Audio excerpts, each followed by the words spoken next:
తెలంగాణ సర్కార్ నిర్వహించిన నాగోబా దర్బార్ రాజకీయాలకు వేదికగా మారిపోయింది. నేతలు దర్బార్కు వెళ్లి పొలిటికల్ స్పీచ్లు ఇచ్చారు. ఎమ్మెల్సీ ఎన్నికల కోడ్ మూలంగా ప్రభుత్వ అధికారులు, ప్రజా ప్రతినిధులకు తిప్పలు తప్పలేదు. ఆదిలాబాద్ జిల్లా ఇంద్రవెల్లి మండలం కేస్లాపూర్లో నాగోబా దర్బార్ జరిగింది. గిరిజన సంక్షేమ శాఖ ఆధ్వర్యంలో ఈ కార్యక్రమం నిర్వహించారు. 1942 నుంచి ఈ దర్బార్ కొనసాగుతోంది.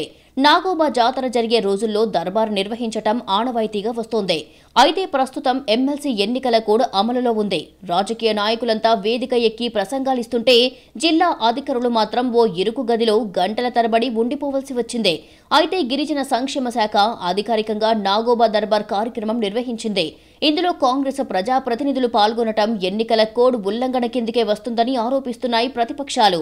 అధికారులు అదే స్టేజిపై లేకపోవడంతో కోడ్ ఉల్లంఘన కిందికి రాదంటున్నారు కాంగ్రెస్ నేతలు.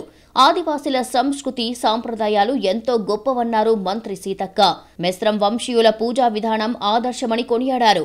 సమిష్టిగా పనిచేసి ఏ కార్యమైనా పూర్తి చేసేది ఆదివాసీలేనన్నారు సీతక్క.